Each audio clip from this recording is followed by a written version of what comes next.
All right. So that was quick. And so it's good to see everybody. Three of you are here on in Thailand right now. One on Koh Samui and the other two on this island, Koh Phangan. And that Rick asked about Paticca Samuppada or dependent origination, and that's always a very good topic worthy of discussion. And I invite each one of you to enter in and discuss with us. Um, the first thing to say is that dependent origination or Paticca Samuppada actually is a deeper explanation of the second noble truth. And what Paticca Samuppada, the Pali term, means is, and by the way, dependent origination is actually correct. It's just not a very good translation.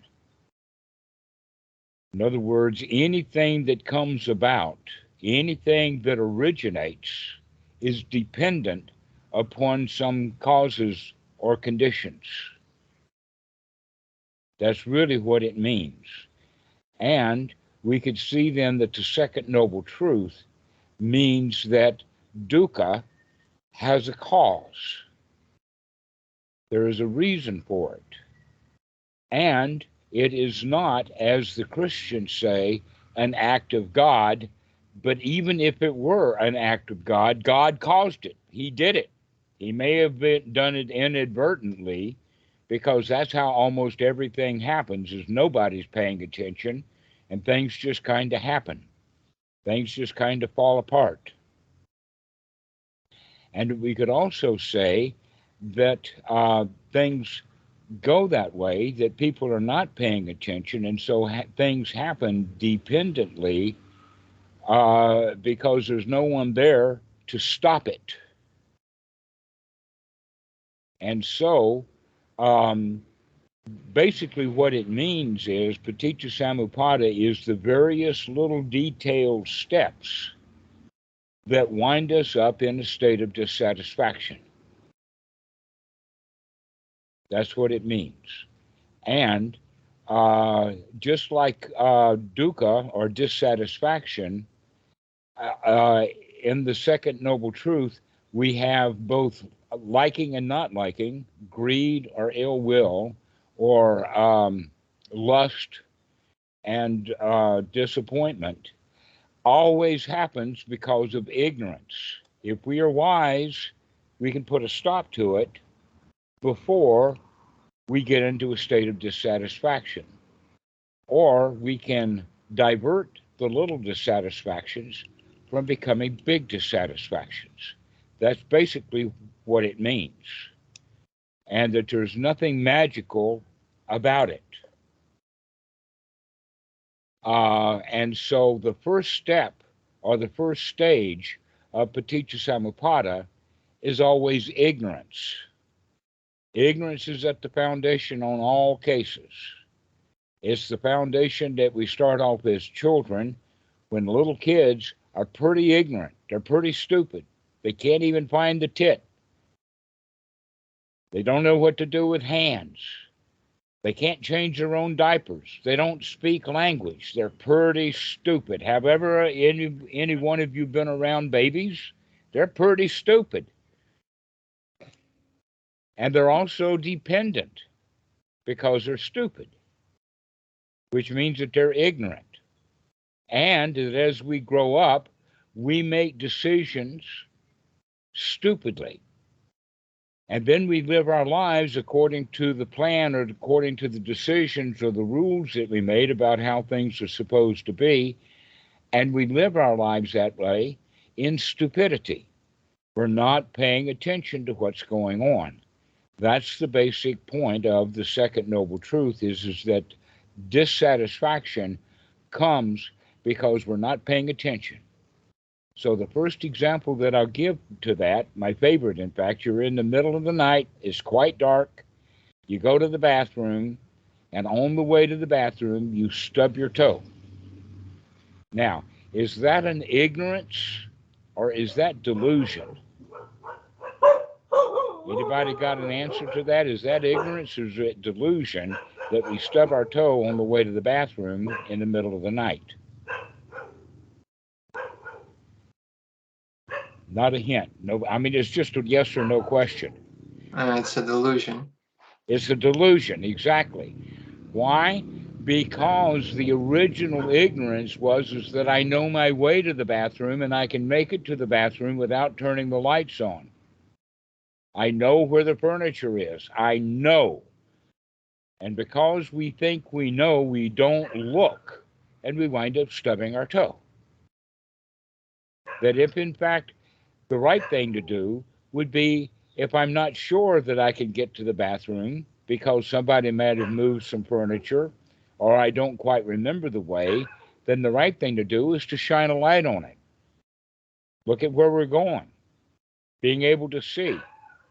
In fact, by turning the light on, we would, in fact, become enlightened on the way to the bathroom. So, this is where everything starts. It starts with us not paying attention or not analyzing. That we will take people's words for things, and we've been doing that our whole life, so it's quite an old habit that we have of just taking people's word for it, assume that we know. For instance, the woman on the way to work is using her cell phone, driving her car, lollygagging around, looking around, thinking that she knows. I mean, every day she gets to work, she knows how to drive a car, and then she wrecks because she's not paying attention. Then, in fact, all of those times that she did make it to work, maybe she wasn't paying much attention, but somehow or another she got to work. But anytime that someone has an automobile wreck or an automobile accident, it's because they're not paying attention. They're not looking at where they're going. Just like we would get to the bathroom. Okay, so this is the foundation of it. This is so important that I need to keep harping on it over and over again, is that all of our dissatisfaction really comes from our ignorance. Now, in the Mahayana, I've heard him say many times that the cause of dukkha, or the cause of dissatisfaction, is grasping and clinging. And that's actually not quite correct. That it has grasping and clinging in it, but it's got ignorant grasping and clinging.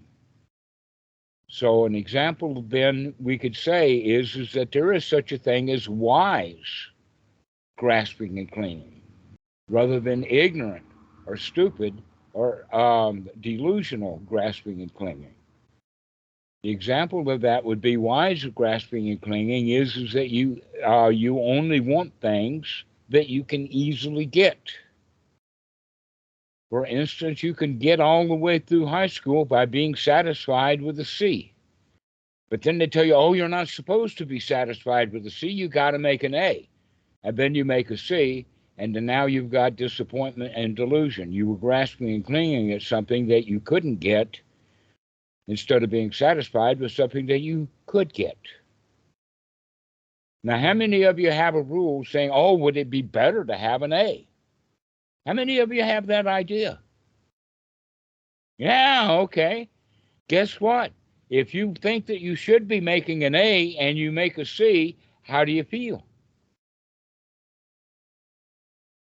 Yeah. But if you think that the C is okay and you make a C, how do you feel? Good. All right. So this is the whole idea is that if we set our standards too high, we're going to bound to have disappointment because we can't reach those standards. But if we set the standards lower, we can get them. So wanting things that you can have would be the easy way out, and you would be satisfied. And so one of the ways that we can look at this is that stop attaching to and having very, very high standards because we feel bad when we don't live up to the scratch of some rule or something. So With ignorance as the foundation, basis, and starting point, over time, we build up ignorant choices and ignorant decisions. The example of the ignorant decision is as though you've got to make good grades. But we picked up a lot of them. That, in fact, I was just telling Kat today that I made a decision that I had to keep up with my dad, that I was slow, that he actually was a meter reader. He was a short guy, but he was fast. I don't think anybody could keep up with him walking. He was a walking, I mean, he made a living off of walking. Because in the old days, you couldn't drive by and have your cell phone like device just pick up the meter number and the amount on it. Oh no, you had to go and stand with your book and read that meter. And so he walked a lot. And then at about the age of 4, he started fussing at me, keep up. He wants a 4-year-old to keep up with a professional walker. And so I started into that, thinking that I've got to be in a hurry. I've got to keep up. I've got to catch up. And I spent quite a number of years, into my 40s, trying to be in a hurry, trying to catch up, which led to fast motorbikes and all kinds of stuff. Anxiety mostly. And so we pick up these things ignorantly. How many of you have anxiety? Let us say on a regular basis. You have anxiety. What is anxiety? It's a feeling, a sensation in the chest, in the body. The body is reacting to the mind's telling us that things aren't good enough yet. You got to hurry up. You got to get it done. And so the easy way then to start dealing with this stuff is to see it, to recognize it, and to start counterbalancing it with the facts is that I don't have to keep up with my dad. In fact, it's not a very good idea because he died in 1973. I don't think any of you are even old enough. So this whole idea then is that we build this stuff up ignorantly. We pile on making rules that we have to live by. This is called sankhara. It's compounded, it's piled together, and in fact, it is a big pile of stuff rather than organizing. It's not a library. Our rule systems is a big pile of stuff, and there's no telling what little rule that we've made is going to come up next out of that pile. So if we can understand that we build up a past of shoulds, woulds, coulds, ought tos, and how things should be, setting standards, deciding what the world is and how it should be as children. So, now that we see those two things, let's fast forward to the modern point of whenever we gain data through the senses. We call that consciousness in the sense of eye consciousness. You can see things. Now, what the eyes actually pick up is shapes, colors, sizes, movements.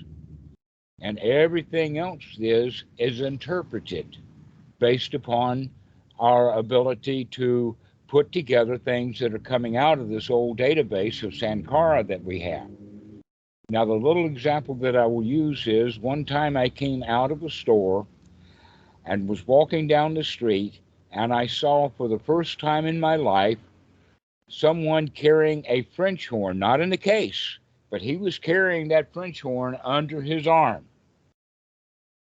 A fiberglass, a white fiberglass. Well, I'm all into white fiberglass sousaphones. I had one when I was in high school. I had another one when I was in university.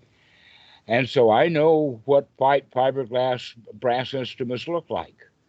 And so I had to go over and check that thing out. And what I saw when I got close enough, when I investigated it, he was carrying a white Frisbee and white tennis shoes. But my mind had put and constructed something. based upon my past. Now, if I had been out there with white tennis shoes throwing frisbees for my young life, I probably would not have made that mistake. That was my ignorance. That really profoundly hit me because I was already into the Dhamma when I said that, and I said, ha ha, I see where that comes from.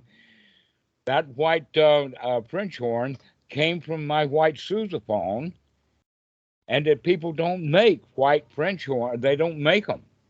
They don't. There's no reason. That in fact the fiberglass doesn't give as nearly as good a sound as the brass itself, and there's no reason to make a French horn, but that's what my mind did.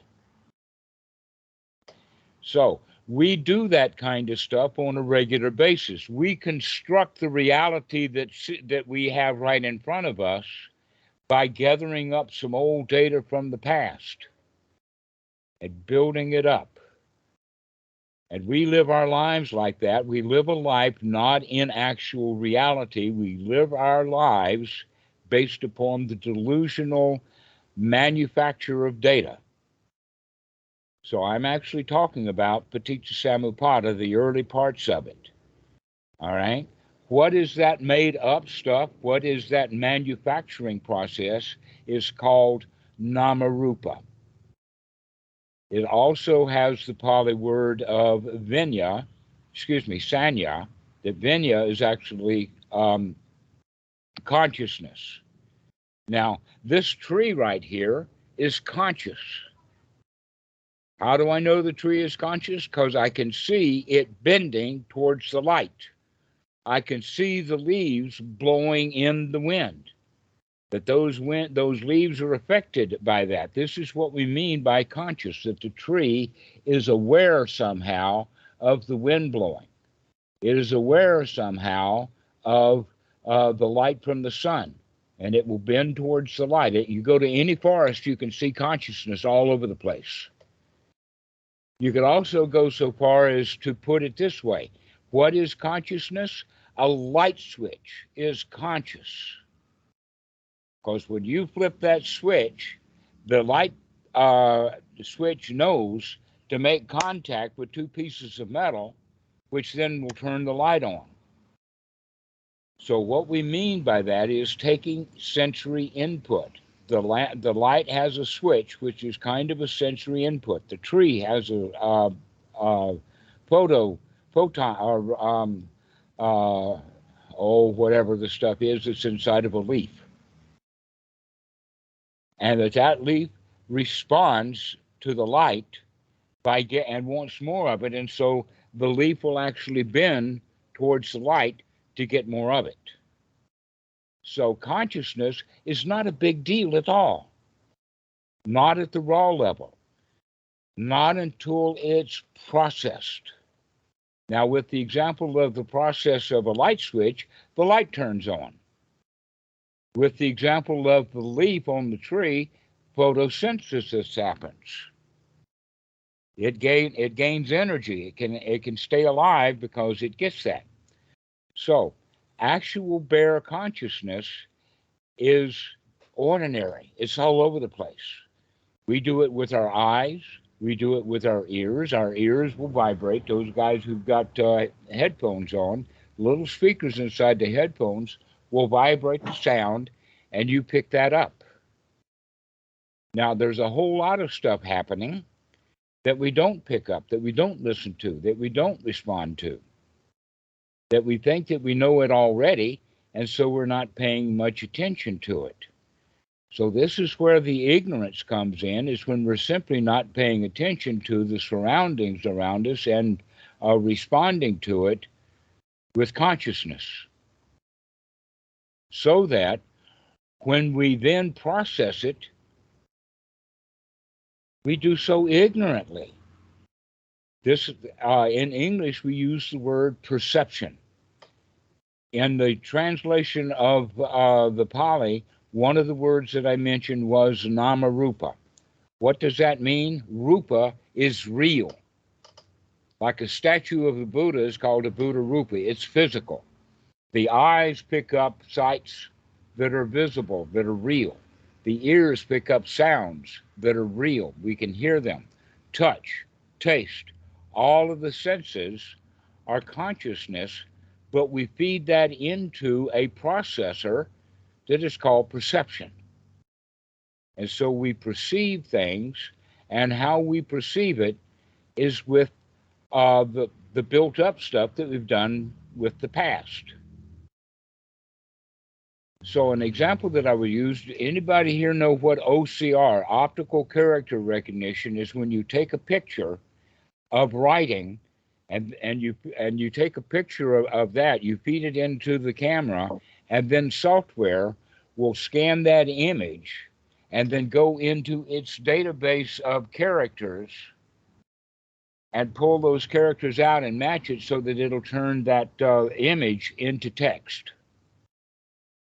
The same thing is true when software will listen to audio sounds, pick up the voice, put that through its database, and come out with text.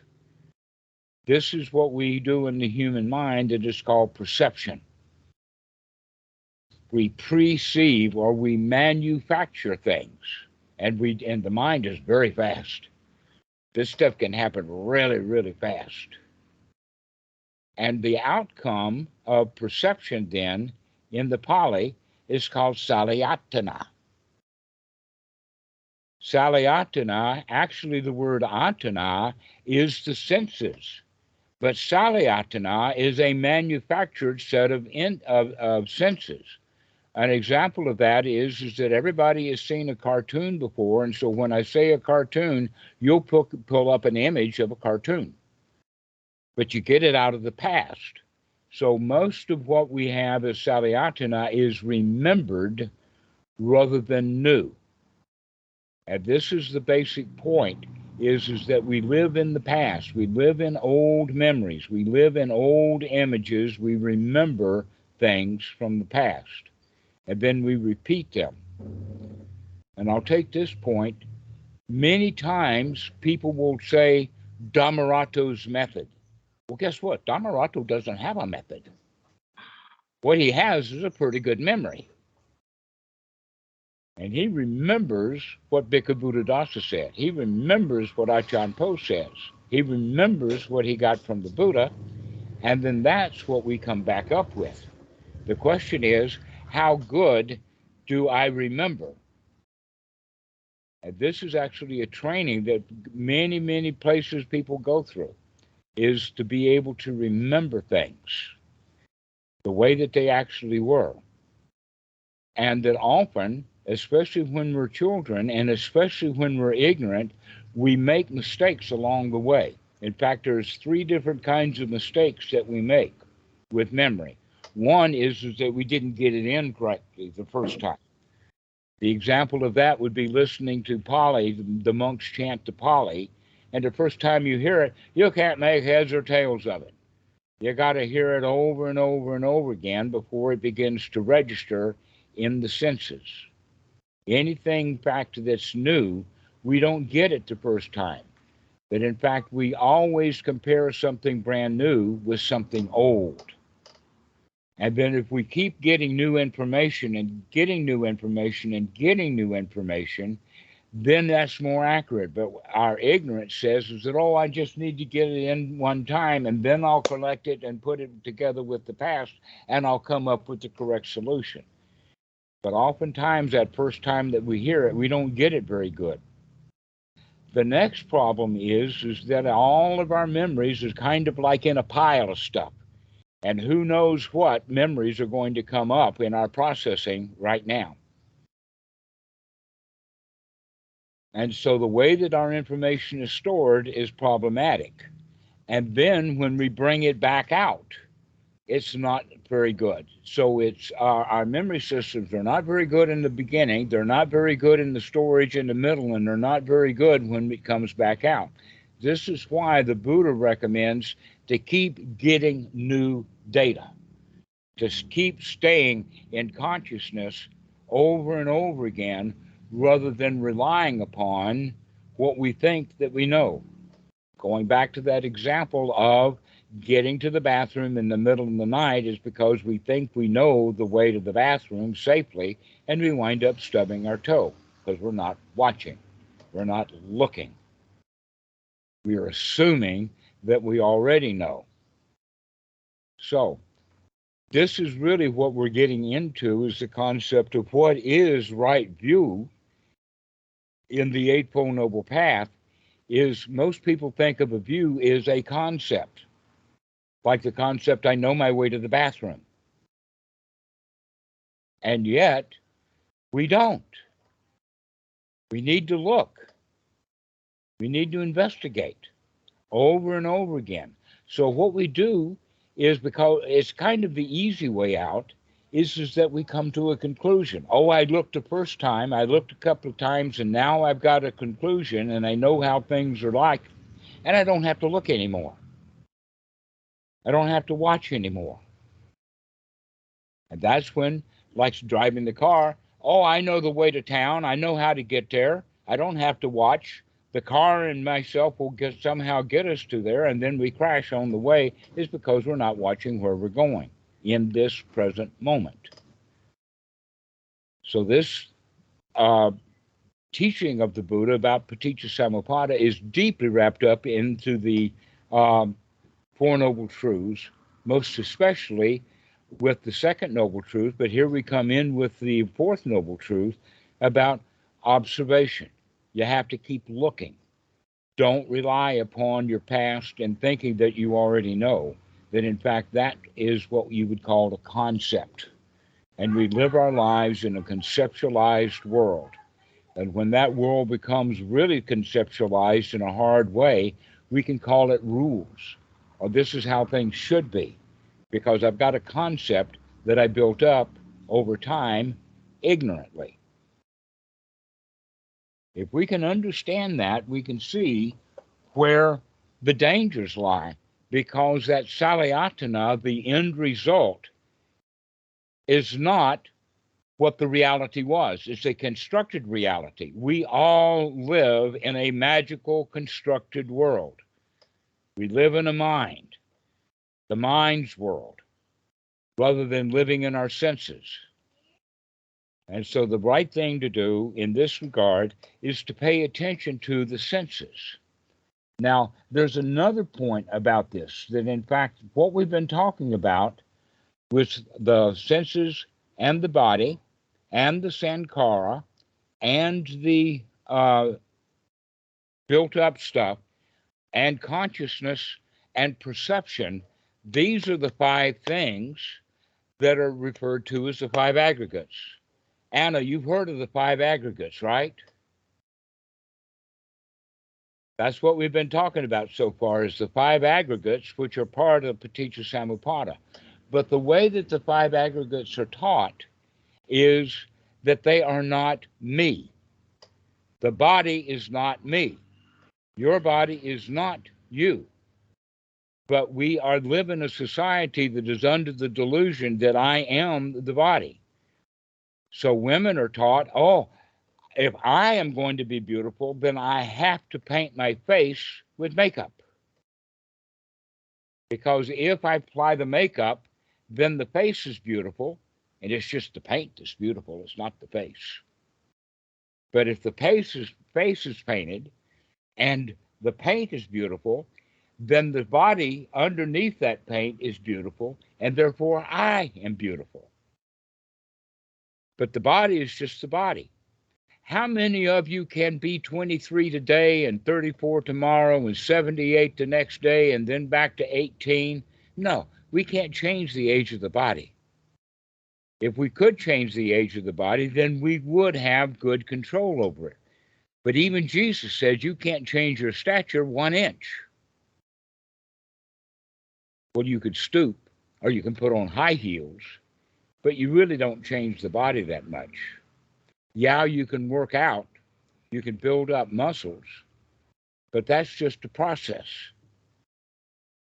That the body, in fact, Arnold Schwarzenegger is a good example of that. Because when he was governor of California, he was not Mr. Universe, not anymore.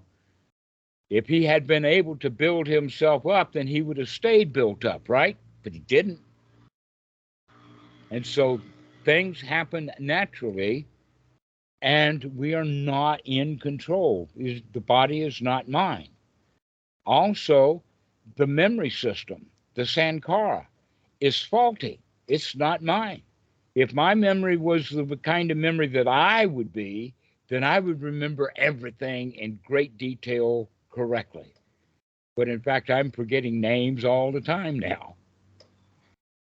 So when we recognize that these properties that we're talking about within Paticca Samuppada are not actually very good, they're not up to your own scratch, according to what you would want your body to do, want your consciousness to do. That in fact, that's one of the reasons why we have binoculars and telescopes and Hubbles and James Webb's, is because we want to see better and better and better, and we can't see as good as we want to see. If my eyes were as good as my eyes should be, then I would have perfect vision. But we don't. So we live in an imperfect world, which means that ignorance is built right into the system. And that the way that we can deal with that better is continue to look, to pay attention, to be in the present moment, be in the here now, use your senses, take in data, because the old data is not reliable. And so the outcomes that people make based upon their past is conceptualized, and we live in a conceptualized world. An example would be that in the old days that they made movies out of film, and that they would let the cameras roll, and then later the film would be cut up, chopped up. They would take the scenes over and over again, and then later they would produce a movie. But the movie that's presented is not the movie that was in the process of being made, because it had to go through the cutting room floor. And a lot of our memories wind up on our own internal cutting room floor. And so the movies that we make are not reality. The movie that was made that you went to see at the cinema does not show the part about where two of the actors had a fight. Why? Because that part of the movie was cut out. It wasn't part of what the director wanted you to see.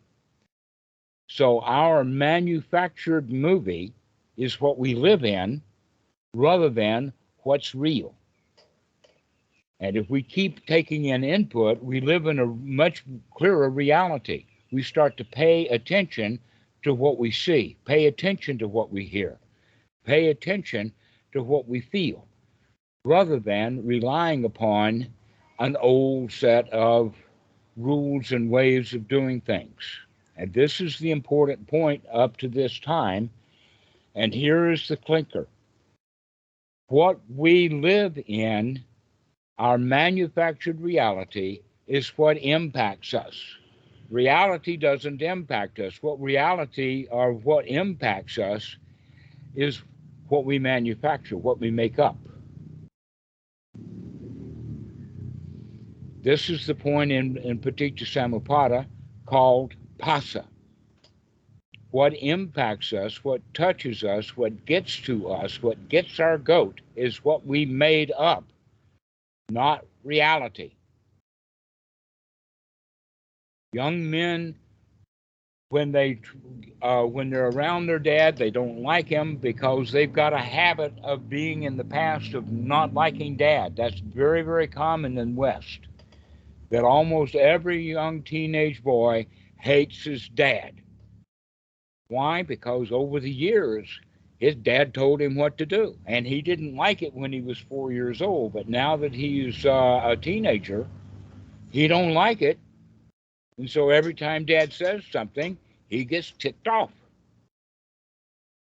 Which means then that he's not living with his dad who's in reality, he's living with a dad that he manufactured ignorantly in his own mind. And so dad can just say something that means nothing to dad, and it'll trigger that kid, saying, ah, there he goes again. Well, that's just being dad. Who got set off was the kid. So, if we understand this, we're halfway through Paticca Samuppada right then and there. It is, in fact, this salayatana, or it's the outcome. Now, one thing that I'd like to mention here is the word consciousness, because often, especially in groups like philosophy, this is what they mean by consciousness. It's what we manufacture. What we're conscious of is what we manufactured, not conscious of the input. And so there's two kinds of consciousness. One would be, oh, I see that, as opposed to, oh, I see what you mean.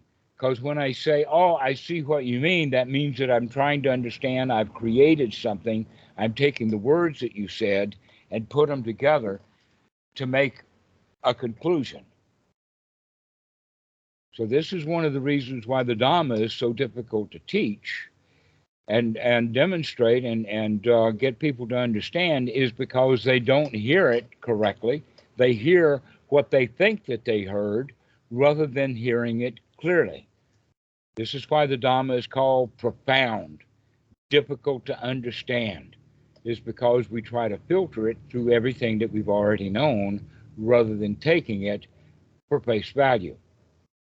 And so a lot of students will say, oh, I understand what you mean now, and I think I've got it, but they do it only on an intellectual level, to where the Dhamma has to be experienced. You have to actually gain the joy of practicing correctly, rather than saying, oh, if I practiced to gain joy, then I would have some. That's an intellectual. That's salayatana. That is not the joy that we can have through the feelings of experiencing it directly. So we live in a manufactured world, and that manufactured world is what impacts us, and this is where the feelings come from.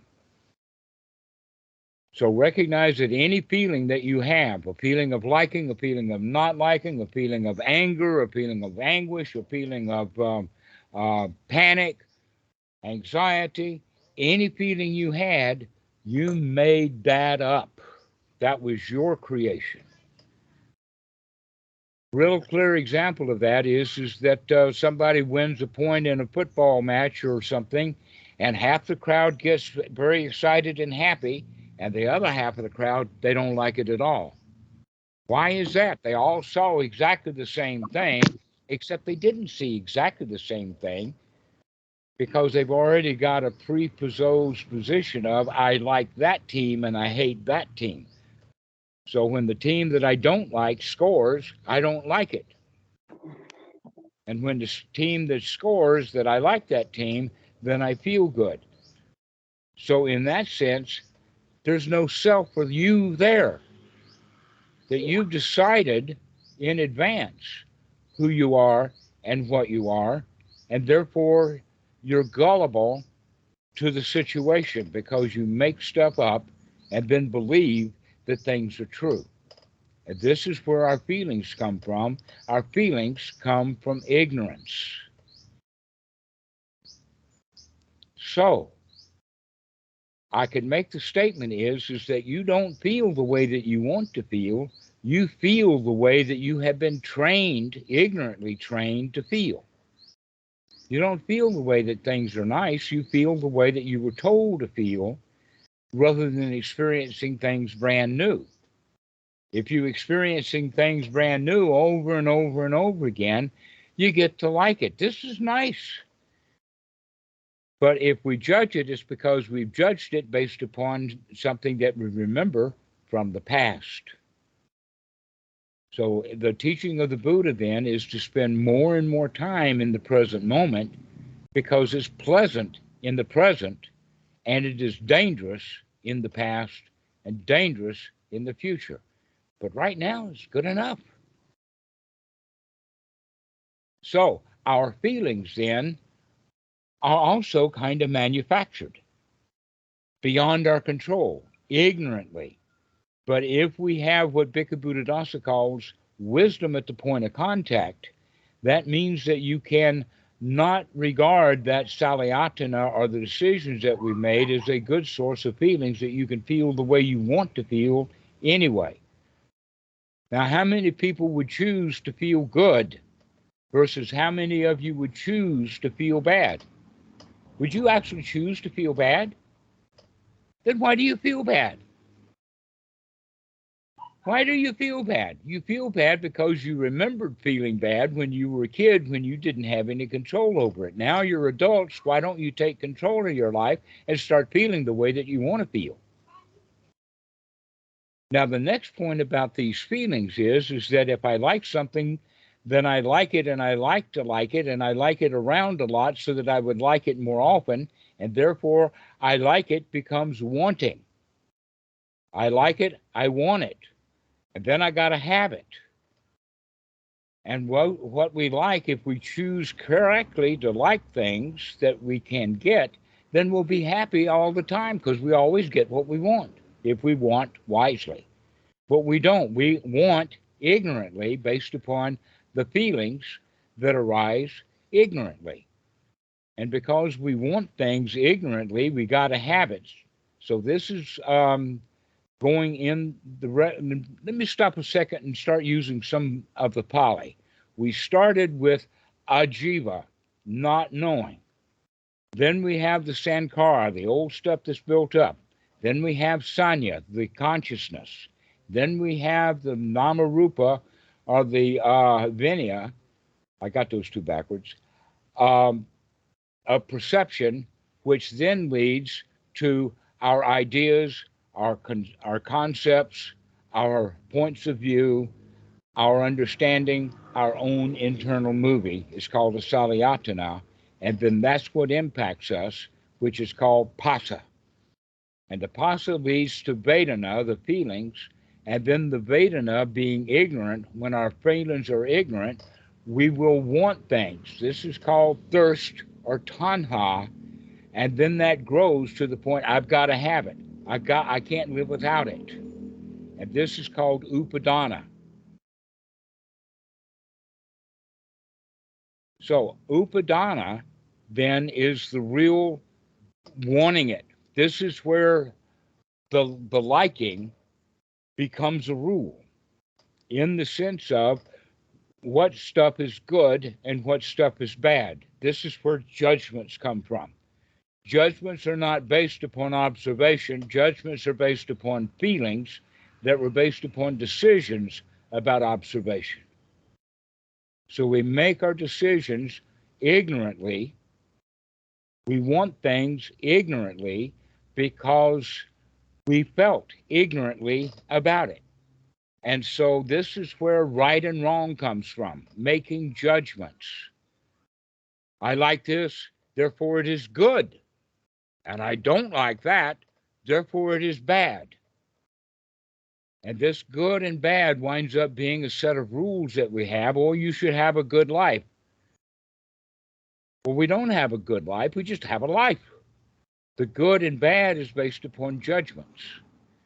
So this is the point then of time to bring in Bhikkhu Buddhadasa was really fond of the story of Adam and Eve. Now, the story in the Bible of Adam and Eve is often very Christianized in the sense that they're interested in talking snakes. They're interested in blaming Eve and the women for making the men do it. They're interested in fig leaves that they use to hide their sexual parts. And they're interested in the apple itself, the fruit. And they're also interested in God threw them out of paradise. But that's not the story at all. That's really got nothing to do with it. What really is going on is that Adam and Eve ate of the fruit of knowledge of good and evil. They judged things. Just like we're talking about, they used their feelings of liking and not liking to make up rules about what was good and what was bad. And that's what destroys our paradise. If we stop having feelings about it being good or it being bad, then we can just leave it as it is. It's good enough. It's fine. In fact, I live in a paradise. Until I find something wrong with it. And when I do, then I've just destroyed it. So we destroy our own paradise. We judge it. And this is how Adam and Eve were thrown out of the Garden of Eden, because they had the knowledge of what is good and what is bad. And every time that you make a judgment, you destroy your paradise. So if we stop making judgments about it and just live in reality, it becomes a paradise again. So at that point, when we do not have a paradise because we have judged it, this is where the upadana goes wrong. We create then a hell. We go through the process of creating the four woeful states. Now, the four woeful states that are associated with clinging are with what I would call caring. But I don't think that it's a very good translation of upadana into the word of clinging. A better word would be use care. I care about this. I care about that. Don't you care about me? Don't you love me? Don't you care about me? Basically, what we mean by caring is carrying. If you care for something, you'll carry it around. You'll keep it there. And this is when we start carrying very heavy things, we go into these woeful states.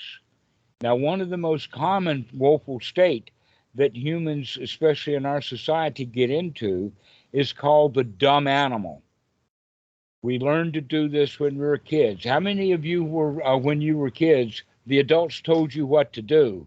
You didn't like it, but you did it anyway. Go clean up your room. And so we go around not liking things that we're told to do, and yet we do it anyway. Just like a draft horse or a draft animal.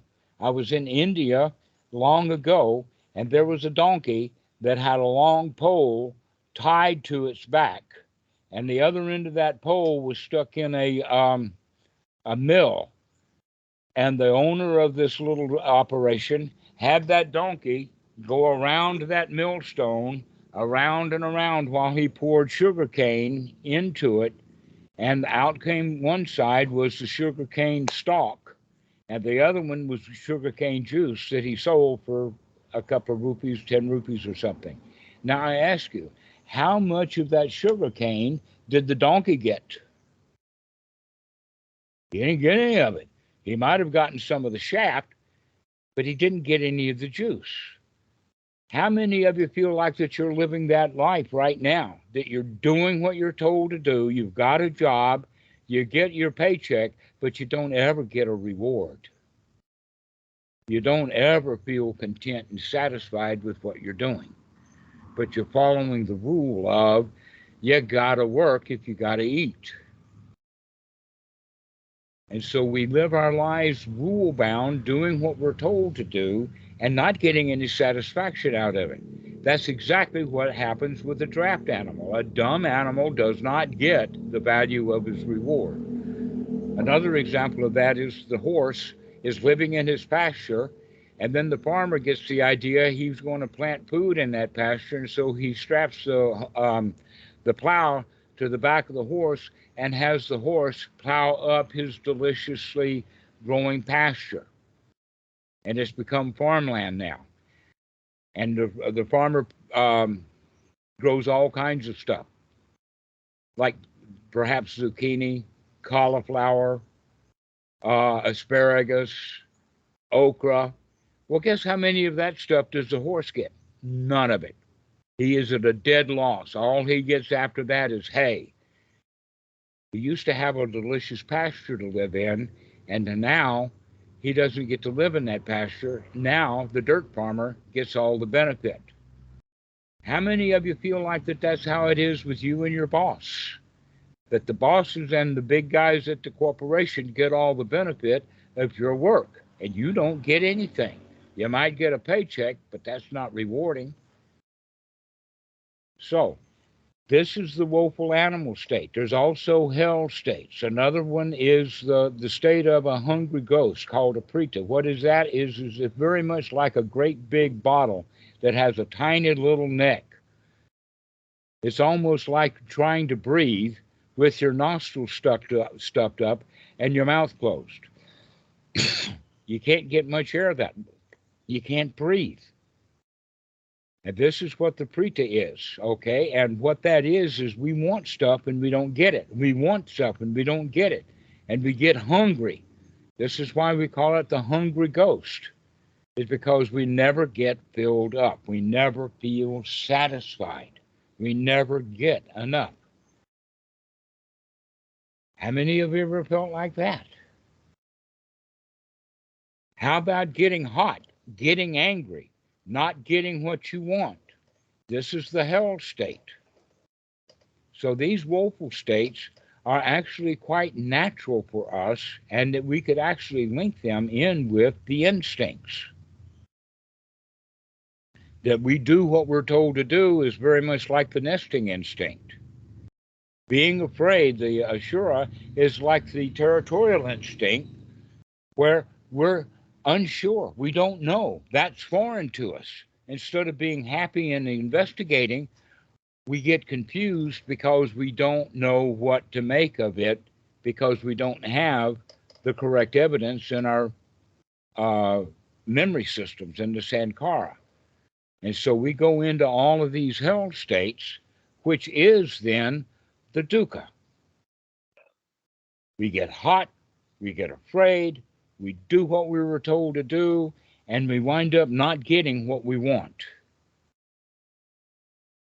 So, this is the state of bhavana, or bhava. Now, somebody just asked me the other at the beginning of our thing about Deepa Bhawan. Deepa Bhawan is actually, it means the light of the beginning. The Bhawan is the bhava, or the beginning of stuff, the growth. You could think of it kind of metaphorically as the pregnancy that gives birth to the full-blown dukkha. But if you shine a light on it, then your development is not going to lead to dukkha. It's going to lead to easy going. So, this is the teaching. I'll give it to you very quickly in the Pali. Okay, we start with ignorance, a jiva. We go through the Sankara building up process. We go into vinaya, or consciousness. We take what we get as an input, put it through our processor that we call perception, that is known as Namarupa, making names for things. From that, we come up with the Salayatana, our own movie. And from that, that's what impacts us. That's what touches us. That's what gets our goat. It's not the reality that we were only half paying attention to. It's the reality that we made up. And that's the basis of our feelings. And the feelings are also ignorant. Now, we should at least take the point of saying, well, where does practice of Anapanasati, where does the practice of the Eightfold Noble Path come into this? The answer to that is to begin to remember that you have a control over what you're going to create, so that you can create something that's good, valuable, and wholesome, and then let that contact you so that you have control over your feelings. You can feel the way that you want to feel. You don't have to feel the way that you've been trained to feel. And with wisdom, that way, you can choose to want the things that you can have, and stop wanting the things that you can't have, because if you want things that you can't have, you wind up being the hungry ghost. If you go around doing what you think that you should be doing, then you're the dumb animal, doing what you were told to do, except that right now nobody's telling you to do it. You remember to do that. You made those rules up, and now you go around following the rules, and you don't get any benefit out of it at all. This is the teaching of Paticca Samuppada. is that you have some control of this.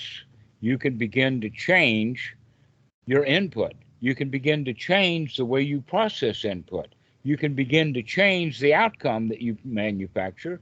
You can begin to change the way that it touches you, and you can begin to change the way you feel about things. Your choice. And this always happens right here, right now. It's not a kind of a meditation practice to where you sit on the floor for hours and hours and hours putting up with it and doing what you're told to do, and then you get your reward 5, 10, or 20 years later. Oh no, when you change the way that you think right here, right now, you get the benefit of that right here, right now. That's it. So, let's have some comments. Let's open this up. Daniel, what do you think?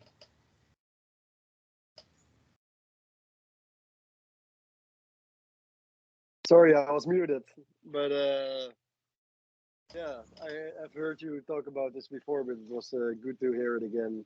And yeah, I guess there's not much to disagree with, I guess.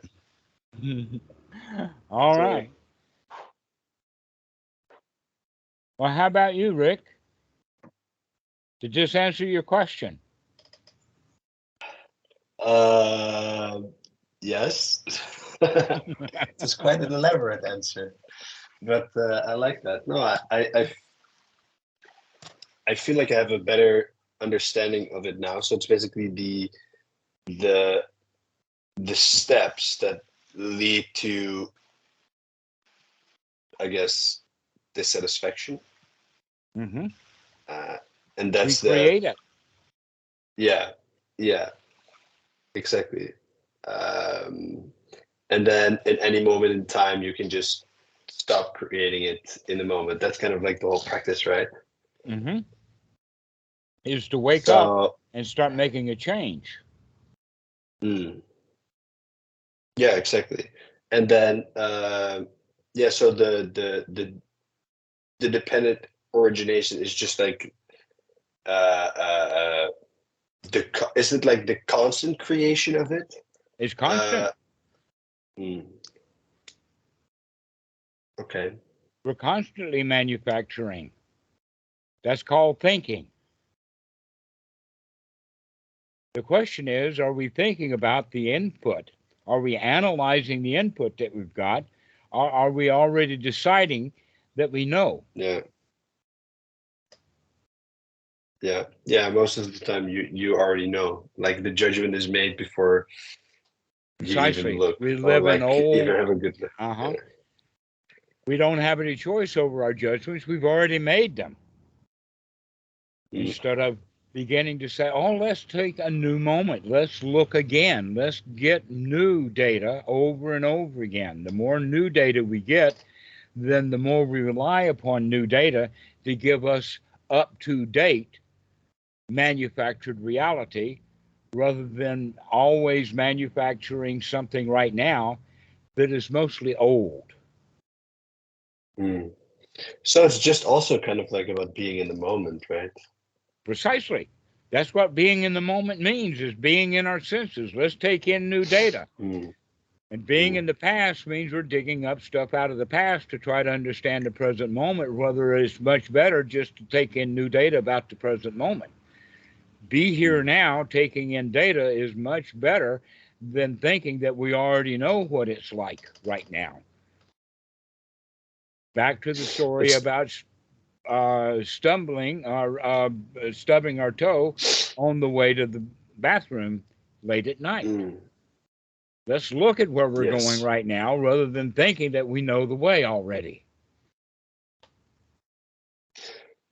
But sometimes it's also useful, right? Like if you want to do something complicated, like you kind of need to build on something old to do something new. If you do something wisely, though, that's the whole point, is be careful about how you're doing this, because the scientist, for instance, can get really pissed off when his experiment doesn't go the way that he wanted it to. because he's not experimenting in the present moment. His experiment is based upon some past experiment.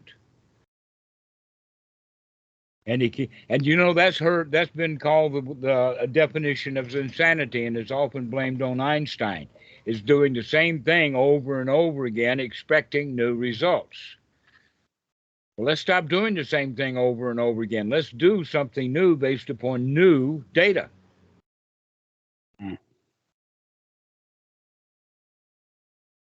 Okay. Okay. So, Amrit, how are you?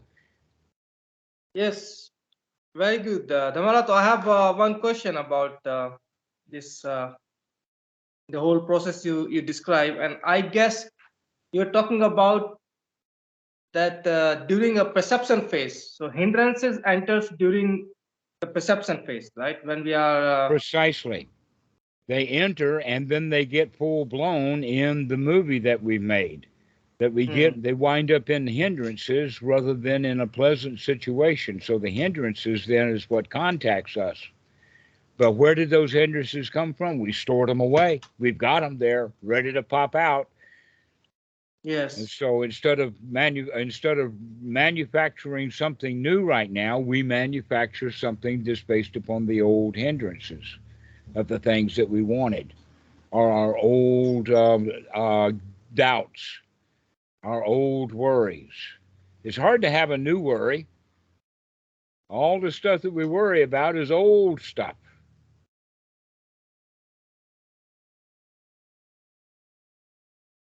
So you have a choice. Are you going to manufacture stuff with new data, or are you going to manufacture it with the old stuff?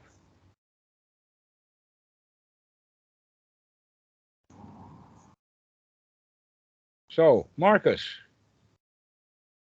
what do you think? This has been really nice.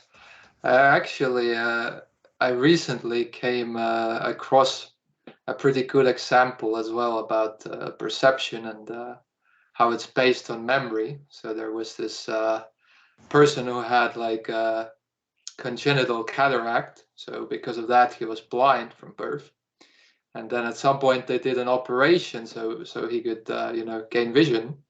And then he was asked like, okay, well, what are you seeing? And he had no idea. He didn't understand anything he was seeing. And so they brought him to the zoo to like see an elephant, and he didn't understand how it was supposed to look to understand that there's like an elephant there. Like nothing made sense to him. But if you keep taking him back to the zoo and let him see that elephant newly over and over again, he will begin to construct what elephants are. And then he'll know elephants. And then he runs across an elephant that don't look like the ones in the zoo. But he'll respond to that new elephant the way that he responded to the ones that he had built up by going to the zoo to see elephants. And the elephants in the wild are not the same as the elephants in the zoo. So, Anna, what did you get out of today's talk? I'm really glad to see you, by the way. Yes, I'm really glad to see you all as well. I'm really glad. It's been a long time. Mm-hmm. Yeah, I found your interpretation really pragmatic and really helpful in the day-to-day life, you know. Mm-hmm.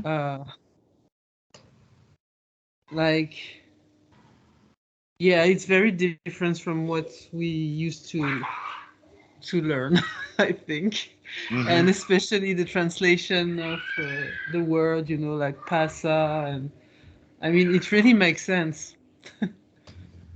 It does. And it makes even more sense when you begin to see it in your own life. So I would highly recommend that you remember this and start seeing how your mind actually operates. That's one of the things about the Paticca Samuppada is that it's not necessarily dependent origination and something foreign and whatnot like that. This is actually teaching of how your mind works.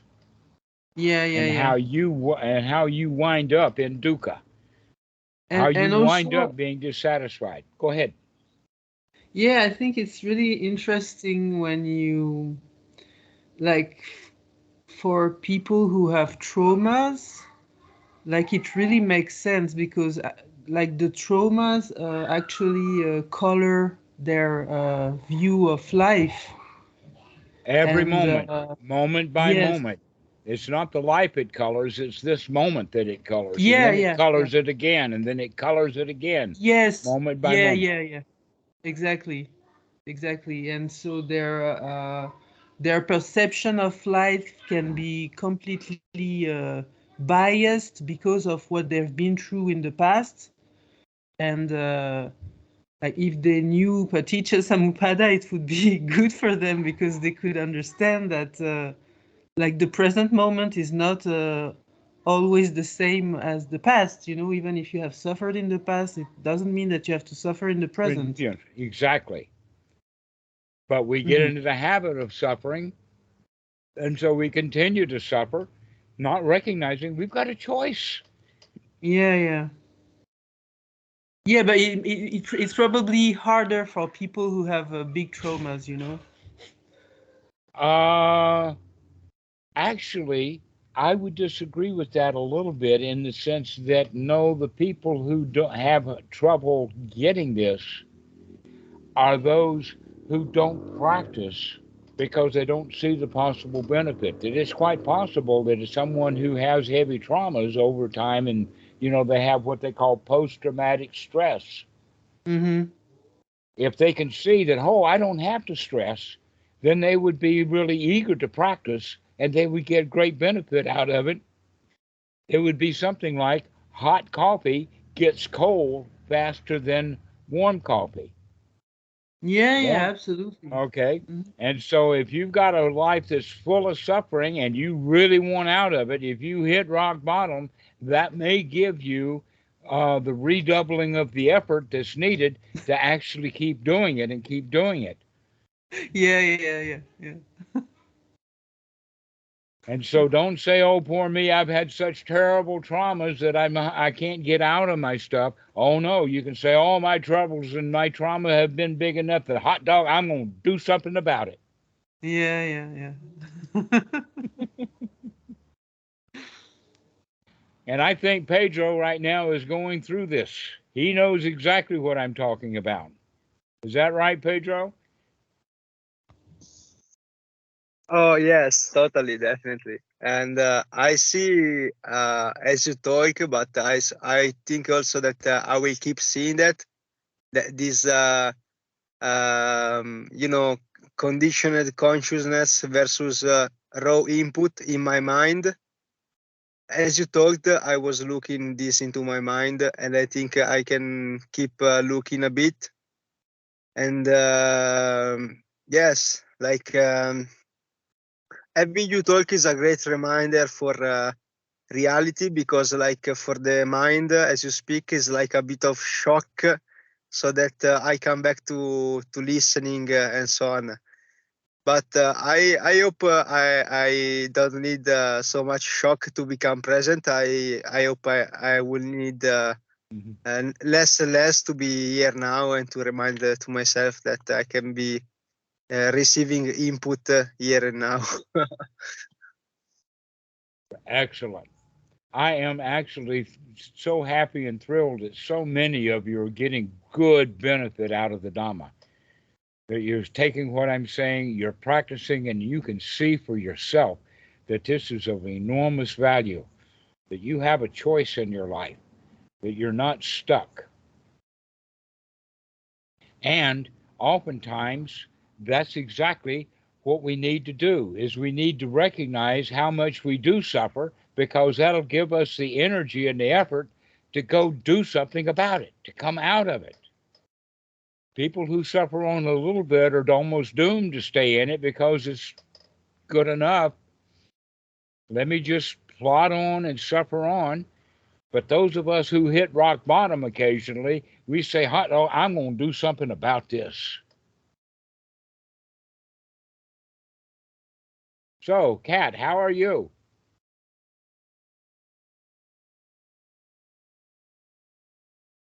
I'm good. You're good, huh? All right. Well, I have a question actually. I was going to ask, what is the best way to an origination happening? What is the most skillful way to see this whole thing happening up close? Okay, I would say offhand that one of the things that we can start paying attention to is that I made this up. I made this up. I made this reality. Back to the story of I made up that white fiberglass French horn. And I made that white fiberglass French horn out of a frisbee and a pair of sneakers. And when we recognize that we're manufacturing our reality, that gives us a choice. Oh, well, I don't have to manufacture it like that. I can manufacture it a different way. I've got a choice here about the way that I think.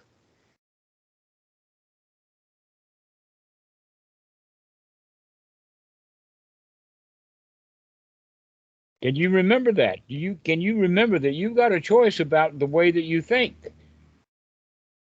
Actually, I asked you this a while ago. I just can't put it together in my head. I can't remember, but I remember asking you about something with Bhikkhu Buddhadasa about staying at the point of contact, that you can do that, except you can only do that if you're able to cut out background thoughts. No, the background thoughts are actually that Salayatana that does impact us. Can you see that your background thoughts, and they're not really background, they're just things that come up. There's no such thing as a background. It's just when you think those thoughts that you call the background, there they are right in front of you.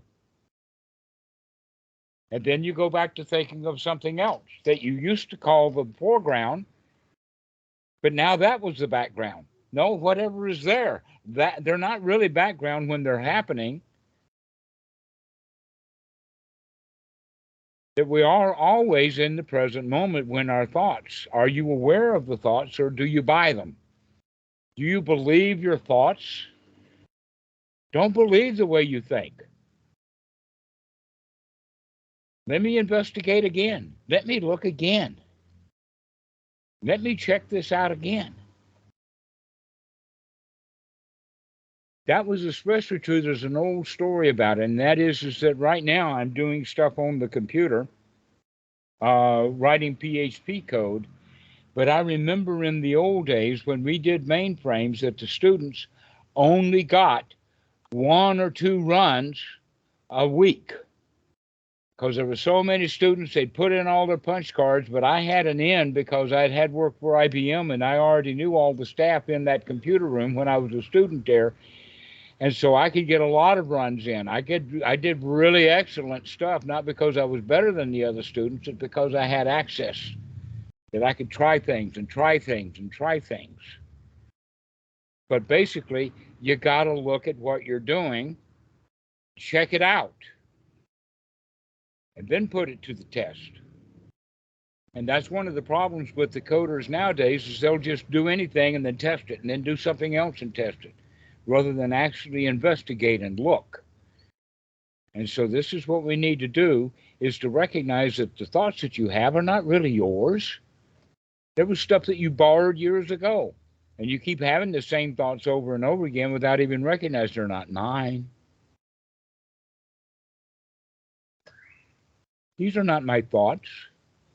And I'm really glad that I started borrowing thoughts that were better, borrowing thoughts from Bhikkhu Buddhadasa and borrowing thoughts from Achan Po, rather than remembering and borrowing stuff from my dad.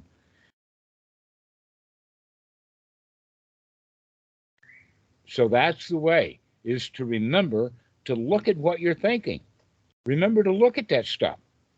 Then you have a choice. Are you going to continue to think that way, or are you going to think something new?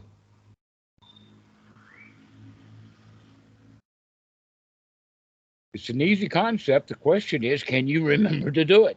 Can you remember to investigate your thoughts to figure out, is this thing wholesome that I'm thinking now, or can I do better than this?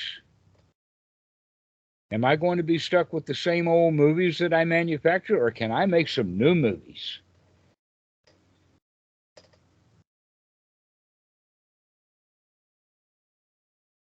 Make some new movies. Wait, Based upon, can I read out a message you sent me like a while ago? So my question is Nibbana just you are at the point of raw sensory input, the point of contact, and no rebirth happens? You are just in a total flow of reality without disliking or liking? And your reply was yes and yes. Do it. It's not hard if you can stop the background noise of the mind. So that was your reply. I bet I didn't use the background. I just used the noise of the mind. Well, you should have background. I haven't. I did. Okay. I could use those words.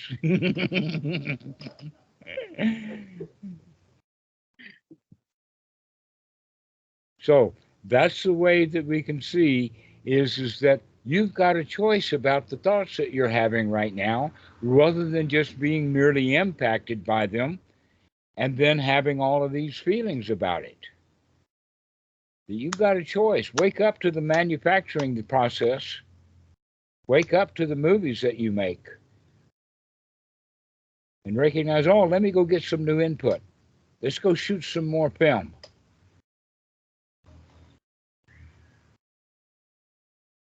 Let's go get some new data. Let's look again. Investigate. Analyze. Then we can come up with something useful and worthwhile.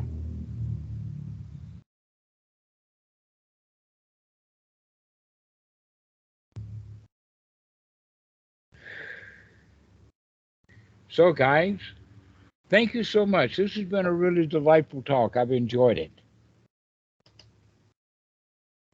Anybody got any last words?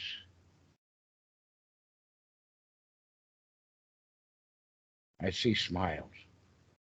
I see smiles. I see everybody smiling, even cats smiling. Thank you very much, guys. I appreciate it. Thank you, Dhammarato. Thank you, Dhammarato. We'll see you later. See ya. Bye.